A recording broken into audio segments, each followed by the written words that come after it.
Hello my dear students, कैसे हैं आप सब। Welcome back to your channel P code. So students, आज का हमारा टास्क क्या है।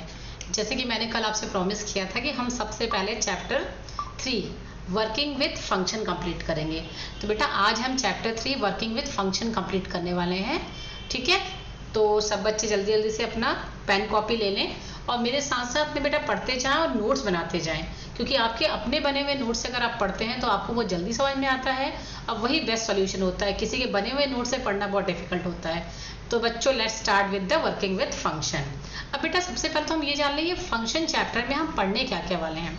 तो बेटा यहाँ पर हम सबसे पहले देखने वाले हैं कि फंक्शन होते क्या हैं और उनका काम क्या होता है। बच्चों जैसे फंक्शन की बात करें तो हम अगर नाम से ही समझे कि फंक्शन होता क्या है, तो फंक्शन का मतलब क्या होता है, कोई टास्क परफॉर्म करना। अंडरस्टैंडिंग फंक्शन मीन्स कोई काम हमको करना है। लाइक हम अपने घर में कोई काम करना चाहते हैं, लाइक हमको कुकिंग के लिए, तो हम कुकिंग के लिए क्या कर लेते हैं, एक कुक हायर कर लेते हैं। ठीक है, तो ये हमारा कौन सा फंक्शन परफॉर्म करता है, कुकिंग। ठीक, दूसरा अगर हमको गार्डनिंग करनी है तो हम एक गार्डनिंग के लिए भी एक पर्सन हायर कर लेते हैं। ठीक है, जो कि हमारा काम करेगा। तो ये हमारा सेकंड पर्सन हो गया, ये फर्स्ट पर्सन हो गया। तो हम इसको जो भी टास्क देते हैं वो उसको परफॉर्म करके हमको देता है। वैसे ही अगर हम इसको जो काम बोलेंगे तो दो टाइप की चीज़ें होती हैं। लाइक मैंने कुक को दिया वेजिटेबल्स दिए तो उसने मुझे बनाकर क्या दिया, उसके बदले में रिटर्न किया मुझे उसकी कुक्ड मैंने उसको रॉ वेजिटेबल्स दिया तो उसने मुझे कुक्ड वेजिटेबल रिटर्न किया। मतलब फंक्शन में हम उसको कोई वैल्यू देते हैं, वो हमको कोई टास्क परफॉर्म करके रिटर्न करता है। और जैसे मैंने गार्डनिंग के लिए उसको बोला कि ठीक है तुम ये पौधे लगा दो, तो उसने वो लगा दिए। मतलब इसका मतलब ये है कि उसने मुझे कोई रिटर्न नहीं किया लेकिन कोई टास्क परफॉर्म किया। इसका मतलब फंक्शन का मतलब ये है कि वैसा कोई कोड जिसको हम वैल्यूज देते हैं वो उस पर वर्क करके रिटर्न करता है sometimes, and sometimes only perform the task. जैसे हम सिंपल फंक्शन की बात करें, प्रिंट फंक्शन, तो बच्चों प्रिंट फंक्शन क्या करता है। सब अब तक तो सभी बच्चों को प्रिंट फंक्शन अच्छे से समझ में आ गया होगा कि प्रिंट फंक्शन क्या करता है। ठीक है, तो प्रिंट फंक्शन की अगर हम बात करें तो हमने क्या देखा है कि प्रिंट फंक्शन को हम जो कुछ भी बोलते हैं वो प्रिंट करता है। ठीक है, अब अगर हम टाइप फंक्शन की बात करते हैं पाइथन के, तो टाइप फंक्शन के ब्रैकेट में हम जो वेरिएबल देते हैं उसका डेटा टाइप बताता है। मतलब अगर हमने a = 5 दिया है तो ये क्या रिटर्न कर देगा, int। ठीक, तो इट रिटर्न्स द वैल्यू। तो टाइप कैसा फंक्शन है, रिटर्निंग फंक्शन जो हमको कोई वैल्यू लौटाता है। तो ये सारे फंक्शन जो है हमको पहले से पाइथन में बन के मिले हुए हैं। तो पाइथन में जो हमको पहले से बन के मिले उनको हम क्या बोलते थे, प्री डिफाइंड फंक्शन। लेकिन बेटा इस चैप्टर में हम क्या सीखने वाले, इस चैप्टर में हम अपने कोड में अपना वो फंक्शन बनाएंगे जो हमको पहले से बना के पाइथन में नहीं मिला है। उससे हमारा फायदा क्या होता है, फंक्शन मतलब एक सब कोड जो हमने एक बार लिखा है और उसको कितनी बार भी अपने प्रोग्राम में यूज कर सकते हैं। तो इससे कोड बार बार लिखना नहीं पड़ता है। ठीक है, मतलब the first benefit is reusability of code. Code को रीयूज कर लेते हैं, रीयूजेबिलिटी ऑफ कोड। फंक्शन का फर्स्ट बेनिफिट है रीयूजेबिलिटी ऑफ कोड। एक कोड को एक बार लिखा है, लाइक सिंपल इंटरेस्ट कैलकुलेट करने के लिए हमने एक SI नाम का फंक्शन बनाया है। ठीक है, अब इसके अंदर हमने जो कोड लिखा वो एक ही बार लिखा है। अब जहां जहां पर हम SI कॉल करेंगे उसके अंदर में आर्ग्यूमेंट पास करेंगे। ठीक है, तो वो हमको क्या वैल्यू दे देगा, उसका आंसर दे देगा। मतलब reusability of code plus error finding is very easy. Code जितना शॉर्ट होगा उतनी ही एरर फाइंडिंग आसान हो जाएगी। ठीक है, तो ये हो जाता है फंक्शन। जैसे आपके पास रेडीमेड फंक्शन है तो कोड छोटा भी हो जाता है, समराइज कोड हो जाता है और आप इजीली एरर फाइंड कर पाते हैं। तो कोड के बहुत सारे बेनिफिट हैं जो डेवलपर, अगर आप डेवलपर के एंड से देखें और आप प्रोग्राम बनाते हैं तो आपको खुद को पता है कि कितने सारे बेनिफिट्स हैं। इसमें और क्या देखने वाले, flow of execution in a function call. जब हम जिस प्रोग्राम में फंक्शन बनाते हैं उसको कॉल करते हैं तो एग्जीक्यूशन का सीक्वेंस कैसा होता है। ठीक है, then parameters, then returning value from function and scope of function. Function में वेरिएबल्स का स्कोप कैसा होता है, लोकल स्कोप होता है वेरिएबल्स का या फिर कैसा होता है, ग्लोबल। तो बच्चों इसमें हम लोकल और ग्लोबल स्कोप भी देखेंगे। ठीक है, तो सबसे पहले आ जाए और देख ले फंक्शन की डेफिनेशन क्या बोलती है बेटा। A function is a sub program that acts on data and often returns a value. मतलब फंक्शन वो सब प्रोग्राम होता है मेन प्रोग्राम का जिसको हम कोई डेटा देते हैं, उस पर कोई टास्क परफॉर्म करके रिटर्न करता है और कभी कभी रिटर्न नहीं भी करता है। ऐसे तो अगर हम जावा और उसकी बात करें सी प्लस प्लस की, function always returns a single value, but Python में सिंगल वैल्यू नहीं, सिंगल के साथ साथ मल्टीपल वैल्यू भी रिटर्न करता है। मतलब हम सिंगल वैल्यू रिटर्न करा सकते हैं फंक्शन से, इवन हम फंक्शन से मल्टीपल वैल्यू भी रिटर्न करा सकते हैं। Function can return multiple values also. अगर वन वर्ड क्वेश्चन में पूछा जाए can function return single value, yes. Can function return multiple values, yes. Function can return multiple values also. It's compulsory to return the value from the function, no it's not compulsory. Means अगर हम function definition बना रहे हैं तो कोई जरूरी नहीं है कि उसके अंदर रिटर्न कीवर्ड आए। Is return, it's compulsory to return, to write, it's compulsory to write return keyword inside the function definition. Answer is no, because if we don't want to return any value from the function, then no need to write, it automatically transfer the control from function to the main program. ऐसा नहीं कि हम जब return keyword लिखते हैं तभी function से control main program में आता है। अगर नहीं भी लिखते हैं तो भी जब फंक्शन ओवर होता है तो कंट्रोल ऑटोमेटिकली कहाँ पर आ जाता है, मेन प्रोग्राम में। और ये जो मैंने छोटे छोटे क्वेश्चन डिस्कस किए, इसका क्या मतलब है, ये वन वर्ड में आ सकते हैं आपके पास, ठीक है, या फिर ये आपके पास किस में आ सकते हैं, असर्शन और रीजनिंग में। दो क्वेश्चन होते हैं आपके, question number 17 and question number 18। ये दो क्वेश्चन बच्चों, इसके लिए आपको सारे कंसेप्ट क्लियर होना चाहिए। ये कौन से क्वेश्चन होते हैं पेपर में, assertion and reasoning. Assertion reasoning मतलब concept must be clear, then only you can answer the questions of assertion and reasoning. Now continue. Understanding function, जैसे कि बच्चों हम इसको मैथ से कंपेयर करें तो हमको फंक्शन जल्दी समझ में आ जाएगा। In order to understand what is a function in terms of programming language, read the following lines carefully. तो क्या बोलता है बच्चा, we have work with the polynomials in mathematics. ये तो आपने सबने पढ़ा हुआ है, मैथ्स के बच्चे हो तो 2x² अगर हम लिखते हैं तो ये हम इसको किससे डिनोट करते हैं, fx इक्वल्स टू 2x²। तो यहाँ पर जो x की वैल्यू चेंज होगी उसके अकॉर्डिंग 2x² की वैल्यू आएगी। मतलब अगर हमने 1 प्लेस किया है तो 2 इंटू 1 टू द पावर 2 क्या आ जाएगी, 2। अगर हमने यहाँ पे x की वैल्यू 2 प्लेस की है, इमेजिन f ऑफ 2, तो क्या दे देगा, 2 इंटू 2 टू द पावर 2, ठीक है। 2 इंटू 2 टू द पावर 2 तो क्या हो जाएगा, 2 टू द 4, 4 टू द 8। तो बच्चा क्या देख रहे हैं हम, ये आपका फंक्शन है। तो यहाँ पर भी आप क्या देख रहे हैं, fx के केस में x की जो वैल्यू यूजर प्लेस करता है उसके अकॉर्डिंग ये टास्क परफॉर्म करता है, वैल्यू आपको मिल जाती है, ठीक है। तो बिल्कुल ऐसे ही आपका पाइथन में भी होता है। तो हम पाइथन में भी फंक्शन ऐसे ही डिनोट करेंगे। तो देखते हैं फंक्शन हम पाइथन में कैसे बनाते हैं। अब अगर हम फंक्शन की बात करें पाइथन में बनाने के लिए, तो पाइथन में फंक्शन बनाने के लिए बेटा सबसे पहले क्या करना पड़ता है, हमको DEF कीवर्ड यूज करना पड़ता है। कौन सा कीवर्ड यूज करते हैं हम, DEF, ठीक है। कौन सा कीवर्ड यूज कर लेते हैं हम यहाँ पर, DEF कीवर्ड। पाइथन में फंक्शन बनाने के लिए आप कौन सा कीवर्ड यूज करते हैं, DEF, ठीक है। DEF, देन आप क्या लिखते हैं, फंक्शन का नाम। आप फंक्शन का नाम कुछ भी दे सकते हैं, but function name must follow the identifier naming rule, जो कि हमने किस में पढ़ा है, क्लास 11th में स्टार्टिंग में पढ़ा है। What is identifier and what are the identifier naming rules.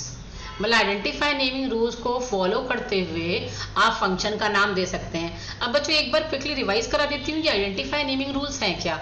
Identifier naming rules मतलब प्रोग्राम के वो पार्ट जिनकी नेमिंग यूजर करता है, like variable name, function name, class name की नेमिंग हम करते हैं ना, तो इसके लिए कुछ सर्टेन रूल्स होते हैं। फर्स्ट रूल है identifier name can have capital A to Z, small a to Z, 0 to 9 and underscore, ठीक है।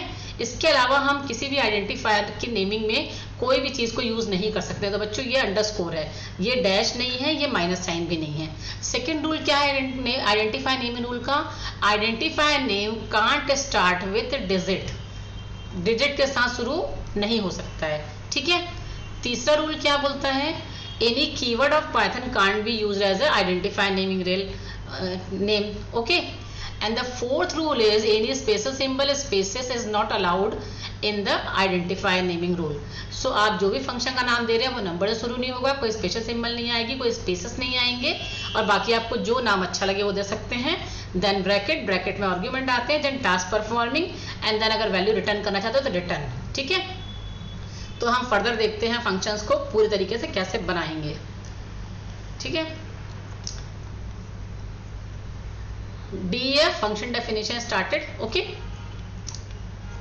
अब बच्चों यहाँ पे देख लेते हैं हम फंक्शन को एग्जैक्टली बनाने का तरीका क्या है। ठीक है, आप सबसे पहले अपने प्रोग्राम में फंक्शन क्रिएट करते हैं। पहले आपका फंक्शन आता है, देन आपका क्या आता है, main programme.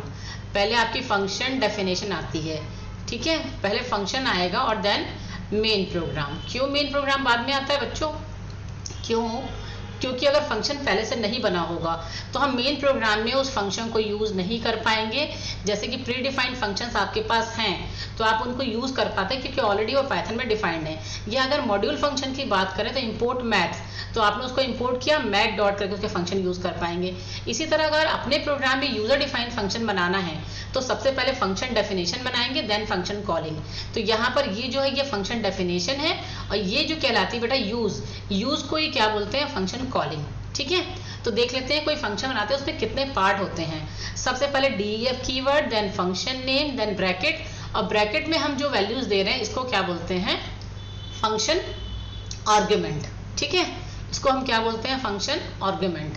And then working of function, जैसे आपने यहाँ पे x दिया है तो हम इस फंक्शन में x के साथ ही काम कर रहे हैं। क्या कर रहे हैं, हम यहाँ पर x की वैल्यू को टू द पावर लगा रहे हैं, 2 into x to the power किसमें स्टोर कर रहा है, r में, और r को रिटर्न करा रहा है किसको, मेन प्रोग्राम को।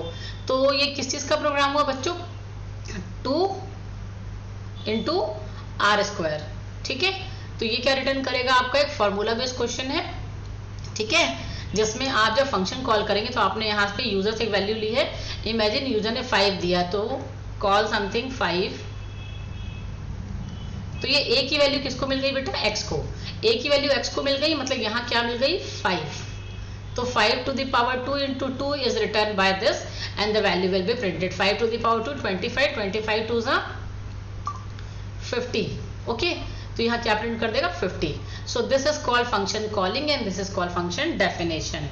Now continue. Calling और invoking और using a function, मतलब फंक्शन को कॉल करना, इन्वोक करना और यूज करना एक ही चीज है। अगर कहीं बोलता है what do you mean by function calling, what do you mean by function invocation, so all are same. ठीक है, फंक्शन को यूज करना, फंक्शन का नाम देते हैं और जितने आपके पैरामीटर पॉसिबल हैं, जितने आर्ग्यूमेंट पॉसिबल हैं वो आप वहां पर देते हैं। ठीक है, तो बच्चों यहाँ पर आप तो यूजर से वैल्यू लेके दे सकते हैं या डायरेक्टली भी दे सकते हैं। ठीक है, ऐसे यहाँ पर हमने फंक्शन बना लिया क्यूब नाम का function, DEF function name is cube, it will take a single value. User से कितनी वैल्यू लेगा, एक वैल्यू लेगा, जो वैल्यू लेगा उसकी क्यूब रिटर्न करता है। तो क्वेश्चन यहाँ पे क्या हो गया, write a function which takes a integer value from the user and return the cube of it. Okay, तो क्यूब ऑफ इट रिटर्न। अब आपको क्या, बच्चों को क्या समझ में आएगा कि रिटर्न कराना है कि रिटर्न नहीं कराना है। तो बेटा ये क्वेश्चन पे डिपेंड करेगा। अगर बोला है रिटर्न्स द वैल्यू, अगर रिटर्न्स द वैल्यू बोला है तो रिटर्न कीवर्ड आएगा, लेकिन अगर बोला है प्रिंट द वैल्यू तो रिटर्न कीवर्ड नहीं आएगा। इसकी जगह पे हम क्या लिखते हैं, फिर हम लिख देते हैं यहाँ पर प्रिंट RES। ठीक है, फिर हम रिटर्न नहीं लिखते हैं। ठीक, तो डिपेंड्स अपॉन द क्वेश्चन कि हम वैल्यू रिटर्न कराएंगे या प्रिंट कराएंगे, क्योंकि बहुत बच्चों का क्वेश्चन होता है कि मैम हमको कैसे पता लगेगा वैल्यू रिटर्न करानी है कि प्रिंट कराना है। तो बेटा ये क्वेश्चन पे डिपेंड करेगा। अभी हम क्वेश्चंस करेंगे तो आप देखेंगे कि कैसे क्वेश्चंस में हम क्या करने वाले हैं। ठीक है, अब आप वैल्यूज कैसे पास कर सकते हैं बच्चों, इसके कितने तरीके हैं वैल्यू पास करने के लिए। Q4 डायरेक्टली आपने 4 दे दिया, या आपने वेरिएबल में स्टोर कर लिया और वेरिएबल पास कर दिया ब्रैकेट में। सेकंड वे, थर्ड वे बच्चा यूजर से लिया वेरिएबल में, वेरिएबल दे दिया। ठीक है, फोर्थ वे प्रिंट Q3, तो आप प्रिंट के ब्रैकेट में कॉल कर जो वैल्यू रिटर्न होगी डायरेक्टली प्रिंट हो जाएगी। इस केस में अगर रिटर्निंग फंक्शन है तो कोई वैल्यू प्रिंट नहीं होगी क्योंकि आपने प्रिंट स्टेटमेंट नहीं लगाया है। तो ये टास्क परफॉर्म करेगा, वैल्यू तो रिटर्न आएगी लेकिन कुछ भी मॉनिटर पे प्रिंट नहीं होगा। इस केस में 10 की वैल्यू करेगा, ब्रैकेट वेरिएबल दे रहे हैं। इस केस में यूजर से जो वैल्यू लेगा उस वेरिएबल पे टास्क परफॉर्म करेगा, और इस केस में 3 की वैल्यू प्रिंट करेगा। तो इतने तरीके से आप फंक्शंस को कॉल कर सकते हैं। ठीक है, डायरेक्टली वैल्यू देखकर, वेरिएबल में स्टोर कर, वेरिएबल में यूजर से लेकर, या डायरेक्टली प्रिंट के ब्रैकेट में। अगर रिटर्निंग फंक्शन है तभी वो प्रिंट के ब्रैकेट में कॉल होता है, लेकिन अगर नॉन रिटर्निंग फंक्शन है, मतलब इसका मतलब उस फंक्शन के पास ऑलरेडी प्रिंट स्टेटमेंट है, तो वो क्या करेगा, उसको कॉल हम डायरेक्टली करेंगे, उसको हम प्रिंट के ब्रैकेट में कॉल नहीं करेंगे क्योंकि उस फंक्शन के पास ऑलरेडी प्रिंट करने की कैपेसिटी है। तो बच्चों जितना आपको फंक्शन समझ में आ गया उसके अकॉर्डिंग हम कोई फंक्शन बना के देख लें, लेकिन उससे पहले थोड़ा सा रिव्यू कर ले कि फंक्शन कितने टाइप्स के होते हैं। वैसे तो आपको पता है, फिर भी एक बार देख ले फंक्शन कितने टाइप के होते हैं बेटा। पहला होता है built in function. Built in function मतलब प्री डिफाइंड फंक्शन जो हमको पाइथन ने ऑलरेडी बनाकर दिए हुए हैं। Len, type, int, input, float, these are the predefined function. Next कौन से होते हैं? User defined functions in modules, जो मॉड्यूल्स में बने होते हैं। मतलब उसके लिए हमको क्या करना पड़ता है बेटा? मॉड्यूल को इंपोर्ट कराना पड़ता है, import the math and then we can use the function. अगर मॉड्यूल फंक्शन है तो बेटा हमको पहले क्या लिखना पड़ता है? इंपोर्ट। ठीक है, import is also a Python keyword. Python keyword कितने हैं? मोस्टली स्मॉल लेटर्स में है। Python is a case sensitive language. अगर मैं आपको स्मॉल में इंपोर्ट बता रही हूँ तो ये इंपोर्ट स्मॉल में ही है, कैपिटल में नहीं है। ठीक है, तो आप उसको स्मॉल में ही लिखेंगे बेटा, आप उसको कैपिटल नहीं करेंगे।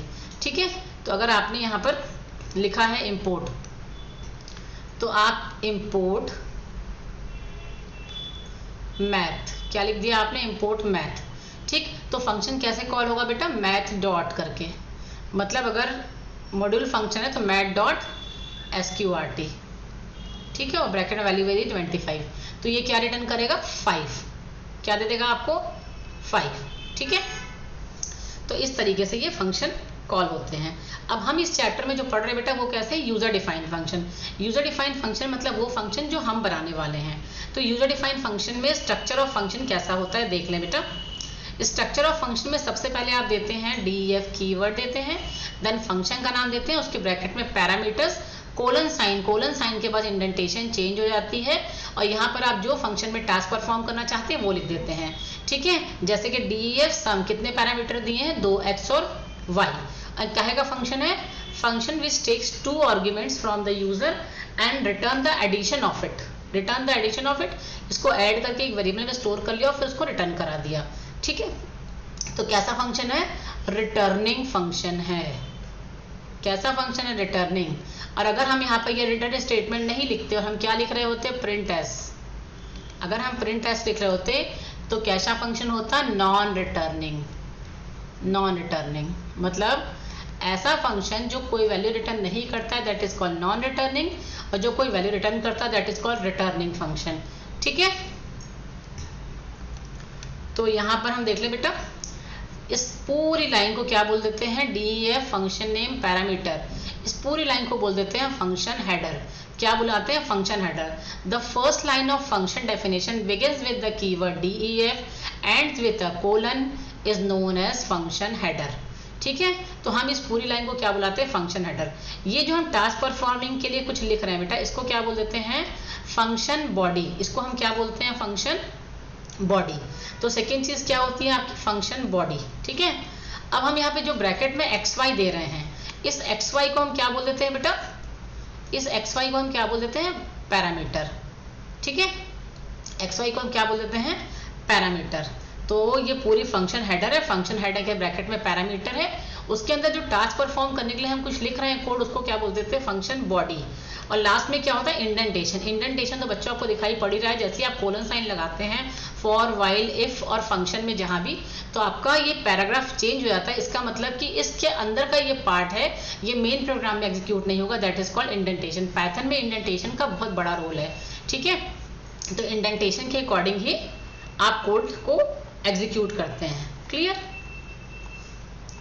तो बच्चों जैसे मुझे लग रहा है काफी कुछ आपको समझ में आ गया है। Returning function, non returning function, how to create the function. देख लेते हैं structure of a Python program. अगर हम एक पाइथन में प्रोग्राम बना रहे हैं तो उसका स्ट्रक्चर हमको दिखाई कैसा पड़ता है बेटा? सबसे पहले अगर आप एक फंक्शन बनाना चाहते हैं, फंक्शन 1, फंक्शन 2, फंक्शन 3, जितने फंक्शन बनाने आप सारे फंक्शन लिख दीजिए। अब उसके बाद स्टार्ट होता है main program. Top level here statement 1, 3। तो प्रोग्राम का एग्जीक्यूशन कहाँ से स्टार्ट होगा बच्चा? मेन प्रोग्राम की पहली लाइन से। Program execution always start from main. क्या प्रोग्राम एग्जीक्यूशन यहाँ से स्टार्ट होता है? नहीं, फंक्शन बना के रख लिए हैं आपने, लेकिन program execution start from the main program always. क्यों? क्योंकि उसको क्या पता आप कौन सा फंक्शन यूज करने वाले हैं और नहीं करने वाले हैं। ठीक है, इसलिए फंक्शन का एग्जीक्यूशन हमेशा कहाँ से स्टार्ट होता है? मेन से। ठीक है, अब अगर मैं इस इस पूरे कोड की बात करूं तो यहाँ पर df ग्रीट फंक्शन है। कैसा फंक्शन है? Non returning. क्यों? क्योंकि ये फंक्शन जब कॉल होगा तो ये क्या प्रिंट कर देगा? Hi there. नॉन रिटर्निंग, लेकिन ये कोई वैल्यू ले रहा है, यूजर से नहीं ले रहा है। तो ऐसे फंक्शन जो यूजर से कोई वैल्यू नहीं लेते हैं, no argument, that is called void function. ठीक है, कैसे फंक्शन कहलाते हैं? वॉइड फंक्शन, जो यूजर से कोई वैल्यू नहीं लेते हैं। तो बेटा यहाँ प्रोग्राम एग्जीक्यूशन किससे स्टार्ट होगा? लाइन नंबर 1 है, लाइन नंबर 2 है, ये लाइन नंबर 3 है, लाइन नंबर 4 है। नाउ क्वेश्चन कैसा आता है सीबीएसई में कि in this code program execution start from which line? तो program execution start from line number 3।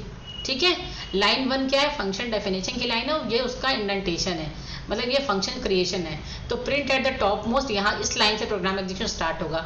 Then print inside name. ठीक है, तो ये वाली लाइन आ जाएगी। ठीक, लेकिन हमने अभी फंक्शन को तो कहीं कॉल किया नहीं है बच्चा, तो ये फंक्शन ग्रीड बना हुआ है, लेकिन ये यहाँ पर कोई टास्क परफॉर्म नहीं कर रहा है, क्योंकि हमने कहीं पर फंक्शन को कॉल नहीं किया है। अगर हम फंक्शन कॉल नहीं करते और बना के रखा हुआ भी है, कोई प्रॉब्लम नहीं है। कोई एरर जनरेट करता है? नहीं जनरेट करता है। ठीक है, तो flow of execution in a function call कैसा होता है? According to the situation. ठीक है, अब अगर हम इसकी बात करें तो यहाँ पर हमने एक फंक्शन बनाया हुआ है। अब यहाँ फंक्शन कॉल कर रहे हैं, तो program execution start from this line. ठीक है, जब फंक्शन कॉल करेगा यहाँ चले जाएगा, और जैसे रिटर्न कीवर्ड मिलेगा वापस चला आएगा मेन प्रोग्राम में।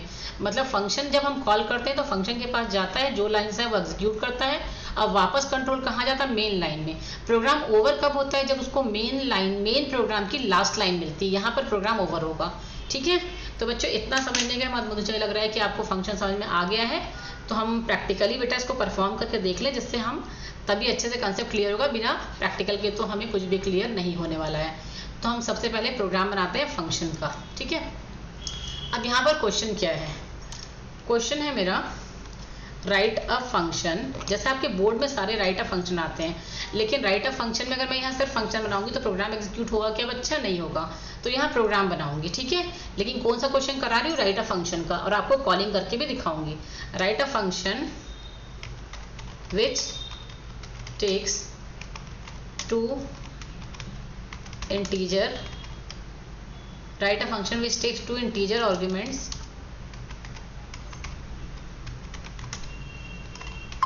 from the user, 2 integer arguments from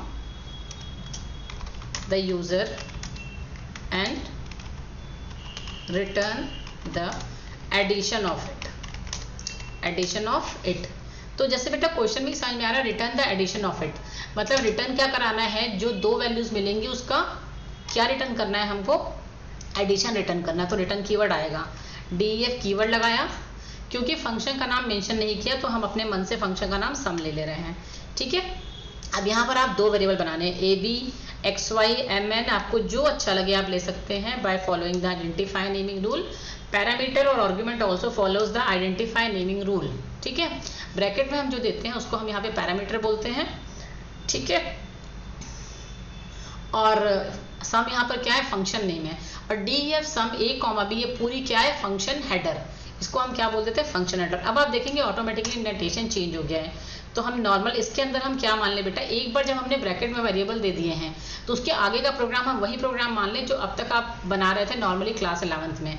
मतलब आप हम ये मान लें कि आपने a और b नाम के दो वेरिएबल ले लिए, यूजर से वैल्यू आपने इनपुट करा ली है, क्योंकि फंक्शन के ब्रैकेट में वेरिएबल देने का मतलब ही है कि उसको यूजर से वैल्यू ऑलरेडी मिलेगी। कहाँ पर? मेन प्रोग्राम में वैल्यू मिलेगी। ठीक है, तो इसके आगे का प्रोग्राम कैसा होता है? नॉर्मल प्रोग्राम जो अब तक आप बना रहे थे। अगर नॉर्मल प्रोग्राम में आपने a equals to int input value, b equals to int input value की होती, तो थर्ड लाइन में एडिशन के लिए आप क्या लिखते बच्चों? a प्लस बी ही तो लिखते, तो a प्लस बी सी में वैल्यू स्टोर हो गई है। अब आपको रिटर्न करना है, तो कौन सा कीवर्ड लगाते हैं? Return. Return is a Python keyword, def is also a Python keyword. Okay, they are case sensitive. अगर स्मॉल में है तो स्मॉल में लिखेंगे, कैपिटल में लिखेंगे तो एरर दे देगा। अब जिस वेरिएबल में वैल्यू है वो लेते हैं। तो ये हमारा फंक्शन रेडी हो चुका है। ठीक है, सिर्फ फंक्शन बना के अगर हम बच्चा प्रोग्राम रन करते हैं तो क्या वो रन होता है? नहीं होता है रन। देख लेते हैं चलाकर। ठीक है, कुछ भी नहीं आया, कोई एरर आई नहीं आई। क्यों? क्योंकि आपका प्रोग्राम यहाँ पर रन हो गया है, लेकिन फंक्शन का हमने कॉल नहीं किया है, तो कोई एरर नहीं। फंक्शन की कॉलिंग करनी तो मेन प्रोग्राम बनाना पड़ेगा।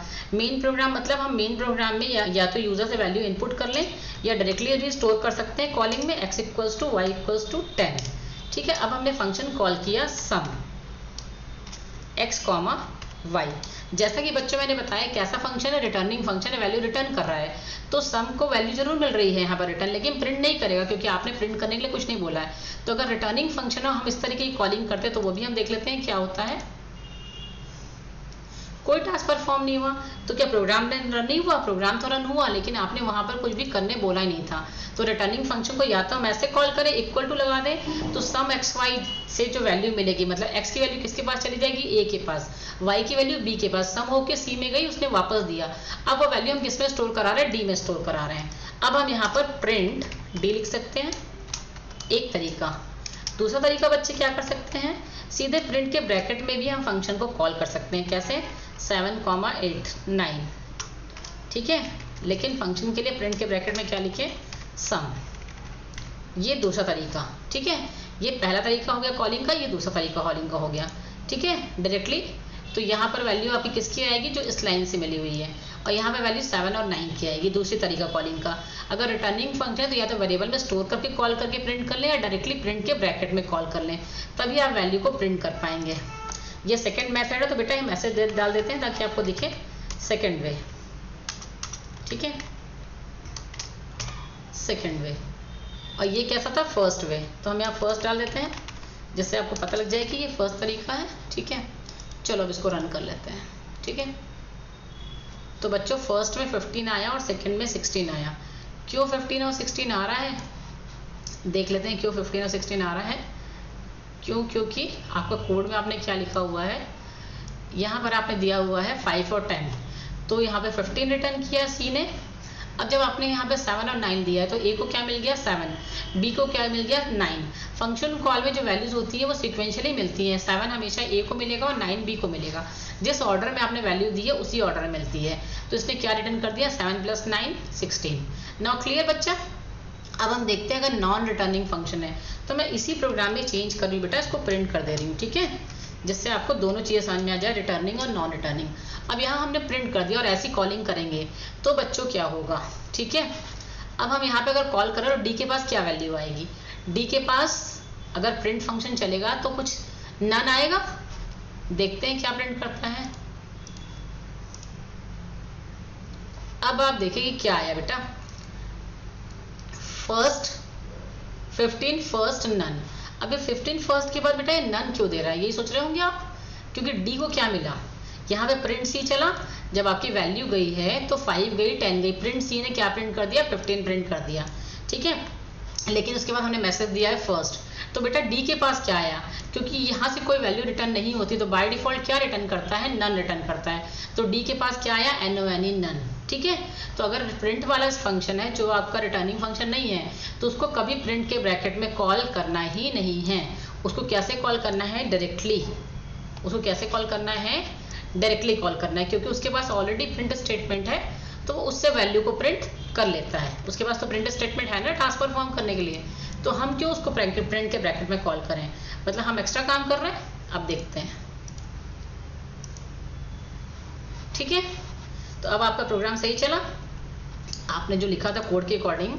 अब यहाँ पे प्रिंट स्टेटमेंट दिए तो x की वैल्यू a में गई, y की वैल्यू b में गई, और उसने क्या किया? प्रिंट कर दिया।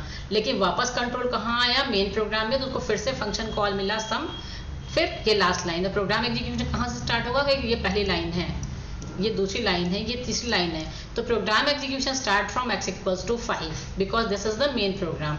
मेन प्रोग्राम का इंडेंटेशन हमेशा कैसा होता है? लेफ्ट अलाइन होता है, ठीक है, और वहीं से प्रोग्राम एग्जीक्यूशन स्टार्ट होता है। तो अगर हम इस प्रोग्राम की बात करें तो बच्चा program execution start from 4th line, then 5th line, then 6th line, move to the function, okay, perform the function task, then come back again to the next line, means 1 2 3 4 5 6 7.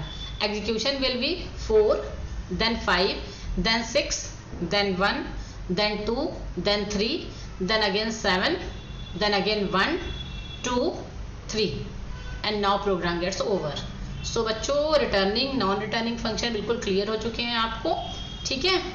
तो हमने अभी इस video में सिर्फ क्या सीखा है? Function बनाना और फंक्शन में क्या रूल्स रेगुलेशंस हैं, DEF कीवर्ड यूज करते हैं, फंक्शन का नाम देते हैं, function name follows identify naming rule, bracket में हम जो देते हैं वो पैरामीटर्स हैं, वो भी आइडेंटिफाई नेमिंग रूल फॉलो करते हैं। यहाँ पर हमने सिर्फ इंटीजर पे बेस सीखा है। अभी हम नेक्स्ट वीडियो में passing argument as a list, as a tuple, as a dictionary सीखने वाले हैं। तो तब तक के लिए good bye, do the practice of function, और नेक्स्ट वीडियो में मिलते हैं जिसमें हम इसके आगे और भी फंक्शन के क्वेश्चन परफॉर्म करेंगे। तब तक के लिए बाय बाय। अगर आपको वीडियो पसंद आई हो तो वीडियो को लाइक कर दें और एक शेयर तो बनता ही है। Thanks for watching my video.